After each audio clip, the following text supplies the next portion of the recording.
Friends, आज की video में कवर करने वाले हैं क्लास 11th की वेदांत के चैप्टर 2 राजस्थान की रजत बूंदें, जिसके लेखक हैं अनुपम मिश्र जी। अब हम इस पूरे पाठ के सार को समझते हैं। कुएं की खुदाई और चिनाई में मजदूर लोग कुएं के भीतर काम कर रहे थे। कम व्यास वाली कुएं में 30-35 हाथ गहरी खुदाई हो चुकी थी। कुएं में नीचे गर्मी कम करने के लिए ऊपर ज़मीन पर खड़े लोग बीच बीच में मुट्ठी भर रेत जोर से नीचे फेंकते हैं, जिससे ठंडी हवा बीच बीच में चलती लगती है और अंदर अच्छा महसूस होता है।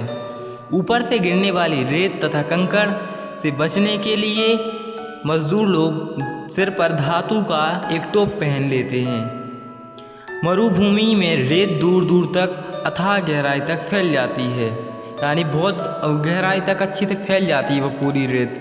यह रेत पानी को सोख लेती है। इस रेत से 10-15 से 50-60 हाथ नीचे खड़िया की एक मोटी परत पाई जाती है, जो दूर दूर तक फैली होती है। यह पट्टी वर्षा जल को नीचे जाने से रोकती है। ज़मीन के नीचे 150 हाथ नीचे तक खारा पानी पाया जाता है। खड़िया पट्टी के कारण यह पानी खारे पानी से मिलकर पीने के लिए अनुपयोगी होने से बच सकता है। पानी को भाप बनकर उड़ने से बचाने के लिए रेत कण समान रूप से बिखर जाते होते हैं। ये रेत कण पानी पड़कर भारी हो जाते हैं और अपने बीच कोई खाली स्थान नहीं छोड़ते। इस प्रकार नीचे खड़िया पट्टी और ऊपर रेत कण पानी को संचित रखते हैं। राजस्थान में जगह जगह बनी कुएं का पेट चारों तरफ से समाई नमी को बूंदों में बदलती है। बूंद बूंद रिसने से इकट्ठा अमृत जैसा यह पानी कुएं में जमा होने लगता है।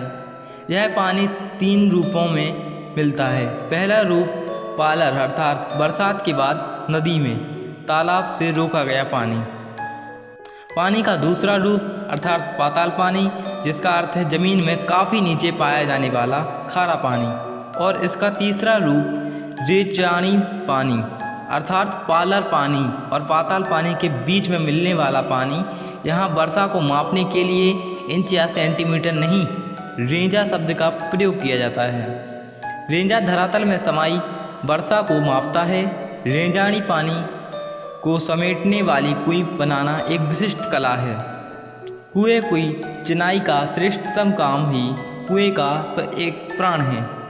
इससे हुई जरा सी चूक चिंजारों के प्राण ले सकती है, यानी मजदूरों के प्राण ले सकती है। चिनाई से मिट्टी भसकती नहीं है। जब ईंट की चिनाई से मिट्टी रोकना असंभव हो जाता है, तब कुएं को रस्सी से बांधा जाता है। इसके लिए खीप की घास का एक मोटा रस्सा बनाया जाता है। इस रस्से को कुएं के तल पर पहला, दूसरा, तीसरा, चौथा इसी प्रकार बिछाते जाते हैं। रस्से का ऊपरी छोर ऊपर रखा जाता है। 5 हाथ के व्यास की कुएं बनाने के लिए एक घेरा बनाने के लिए 15 हाथ की रस्सी चाहिए होती है। यदि 30 हाथ गहरी कुएं बनानी हो तो कुएं की मिट्टी थामने के लिए 4000 हाथ की करीब रस्सी चाहिए होती है। अधिक पत्थर और खीप न मिलने वाली जगह पर कुएं के भीतर की चिनाई लकड़ी के लंबे लट्ठों से की जाती है। चिनाई का काम कर रहे मजदूरों खड़िया की पट्टी पाते ही काम करना बंद कर देते हैं और ऊपर आ जाते हैं। कुएं की सफलता अर्थात सजलता उत्सव का अवसर बनती है। माने वहाँ पर पानी मिलना एक उत्सव के रूप में मनाया जाता है। काम पूरा होने पर यहाँ पर भव्य भोज का आयोजन किया जाता है। मजदूरों की विदाई के समय तरह तरह की भेंट दी जाती है। उसके अलावा 30 त्योहारों, विवाह जैसे अवसरों पर नेंग दिया जाता है तथा फसल के समय खलिहान में अनाज का एक ढेर उनके नाम लगाया जाता है। वहाँ पर अगर फसलें उगती हैं उस पानी की सिंचाई के करने के बाद, तो उनमें से एक ढेर सीधे मजदूरों को दे देते हैं। कुएं का मुंह छोटा रखने से रिसकर जमा हुए पानी की ऊंचाई बढ़ जाती है और पानी आसानी से निकाला जा सकता है। छोटे मुंह की कुएं को ढकने से सुविधा होती है तथा इसका छोटा मुंह पानी को भाप बनकर उड़ने से रोकता है। यानी कुएं का मुंह ऐसा कर देते हैं एक कौन टाइप के में कि ऊपर उसका मुंह छोटा रहेगा पर नीचे से उसका एरिया सरफेस ज़्यादा रहेगा, जिससे पानी का रिसाव होगा और कुएँ का पानी निकालने में आसानी होती है, क्योंकि पानी ऊपर उठाता है। गहरी कुएँ से पानी निकालने और खींचने के सुविधा के लिए उसके ऊपर घिरनी भी लगाई जाती है। अब जो नीचे होते हैं और उसका पानी निकालना होता है तो उसके लिए एक साइड में घिरनी लगा देते हैं। कुएँ से दिन भर में केवल 3-4 घड़े पानी ही निकाला जा सकता है, अतः पूरा गांव गोंधी बेला में ही कुएँ के पास आ जाता है और एक समय पे मतलब सभी लोग आ जाते हैं कुएँ के पास। 2-3 घड़े भरने के बाद कुएँ के ढक्कन को बंद कर दिया जाता है। ज़मीन के नीचे पाई जाने वाली खड़िया पट्टी के अनेक नाम हैं, जैसे धादड़ो, धदाड़ो और बिट्टू, रोबिल्लियो या खड़ी।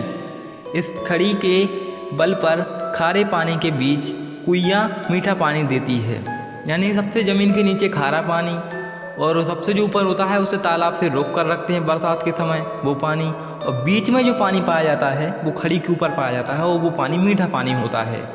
राजस्थान की कंडीशन आपको मालूम है कि वहाँ पर पानी की बूंद बूंद के लिए लोग तरसते हैं, इसलिए यह चैप्टर लेखक ने लिखा है कि राजस्थान की रजत बूंदें। यदि आपको यह पार्ट समझ में आया हो तो वीडियो को लाइक करें, कमेंट करें, चैनल को सब्सक्राइब करें। Thank you so much.